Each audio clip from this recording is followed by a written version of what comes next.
नमस्कार, स्वागत है आपका। मेरा नाम है विपिन बेबाक। मेरे साथ मेरे सहयोगी शादाब रिजवी। उत्तर प्रदेश स्थित अयोध्या में गुरुवार को मुख्यमंत्री योगी आदित्यनाथ ने संभल हिंसा का जिक्र करते हुए डीएनए की बात कही। उनके इस बयान पर सियासी हंगामा मचा हुआ है। सीएम के इस बयान पर चारों ओर सियासी बयानों का दौर जारी है और इसी क्रम में समाजवादी पार्टी के राष्ट्रीय अध्यक्ष अखिलेश यादव ने प्रतिक्रिया दी है। सपा सांसद ने सीएम को अपना डीएनए टेस्ट कराने की चुनौती दी है। उन्होंने कहा है कि मैं जिम्मेदारी से कह रहा हूं कि आप डीएनए की बात न किया करें। डीएनए की बात मुख्यमंत्री जी को शोभा नहीं देती। भगवा पहन के योगी होकर इस तरह की बात आपको शोभा नहीं देती। अगर ऐसी बात है तो मैं भी अपना डीएनए टेस्ट कराने के लिए तैयार हूं और आप भी अपना डीएनए टेस्ट कराने के लिए तैयार रहिए। सीएम के इस बयान पर सपा सांसद धर्मेंद्र यादव ने भी टिप्पणी की है। उन्होंने कहा है कि अयोध्या की जनता ने बता दिया है कि योगी जी राम के नहीं है। इस चुनाव के परिणाम में अयोध्या की जनता भगवान राम का संदेश है कि योगी जी राम के नहीं है। उनसे पूछिए कि लखनऊ में जयप्रकाश नारायण के नाम पर जो इंटरनेशनल कन्वेंशन सेंटर बन रहा है उसे क्यों नहीं बनने दिया गया। 8 साल में वह काम पूरा नहीं हुआ। जिन लोगों ने जयप्रकाश नारायण की जयंती पर उनकी प्रतिमा पर लोग माल्यार्पण न कर सकें, इसके लिए पूरी फोर्स लगाने वाले लोग समाजवादी महापुरुषों के बारे में कब से बात करने लगे हैं।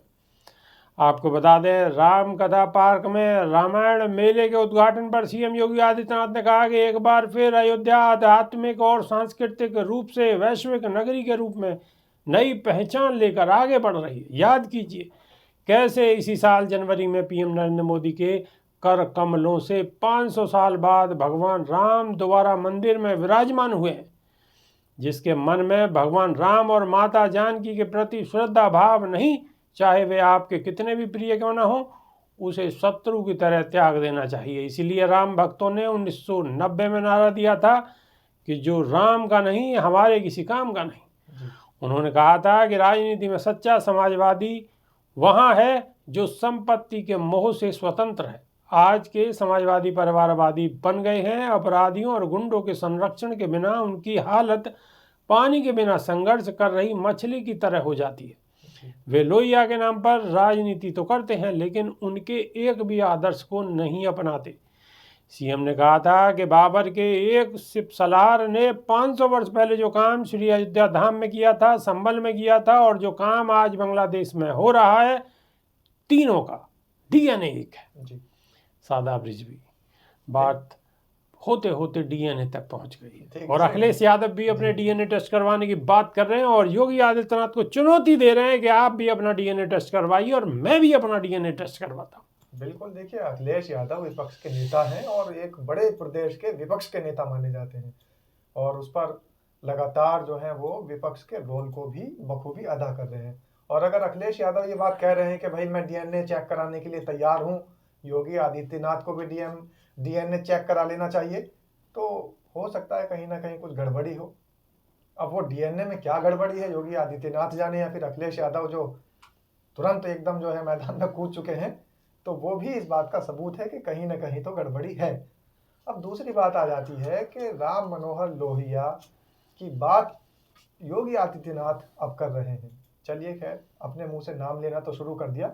शायद उनके नाम के जो अस्पताल बने हुए हैं या उन्हीं के नाम पर कुछ और शिक्षा के संस्थान बना दें, अस्पताल बना दें गोरखपुर के अंदर या फिर आसपास के इलाकों में, राम मनोहर लोहिया के नाम से ही स्कूल कॉलेज अस्पताल बनने शुरू हो जाए तो शायद इसी चक्कर में विकास हो जाए उत्तर प्रदेश का।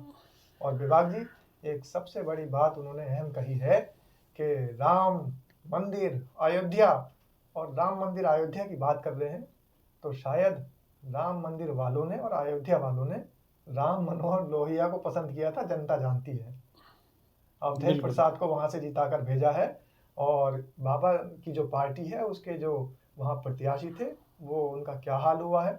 और राम नगरी की जनता ने मुंह तोड़ जवाब दिया है कि राम पर किसी का कॉपीराइट नहीं है। राम किसी एक समुदाय के या किसी एक कट्टर जो विचारधारा के लोग हैं उनके नहीं है। राम तो मर्यादा पुरुषोत्तम राम है। राम तो सबके राम है। राम तो मेरे राम है, राम तो आपके राम है, और राम तो पूरे जहां के हैं। पूरे संसार के राम हैं। तो ये जो कह रहे हैं कि अयोध्या वालों ने जो राम का अपमान जो किया है, वो अपमान नहीं है, राम को समझा है और राम मनोहर लोहिया के मानने वालों को, लोहिया विचारधारा वालों को ही अपना वोट देकर उन्हें विजयी बनाया है और इनके मुंह पर करारा तमाचा मारा है कि जो राम के नाम पर गंदी राजनीति करते हैं। तो राजनीति नहीं करनी चाहिए।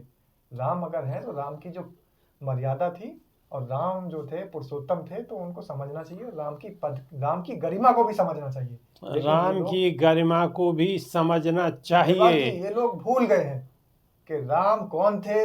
राम ने रघुकुल की सदा रीत चली आई, रघुकुल रीत सदा चली आई, प्राण जाए पर वचन न जाही। तो ये अपने वचनों से तो कहाँ मुकरते, कहाँ पूरा करते, अपने वचनों से ही मुकर जाते हैं और जो विकास के इन्होंने वादे किए थे उसमें फेल हो चुके हैं।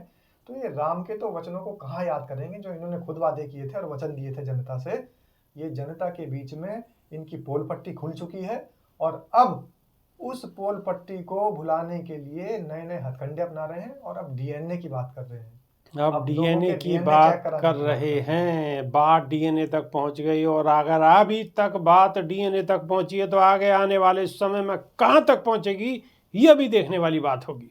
तो अभी के लिए सिर्फ इतना ही। नई वीडियो में फिर रूबरू होंगे। बहुत बहुत शुक्रिया, धन्यवाद, नमस्कार। धन्यवाद।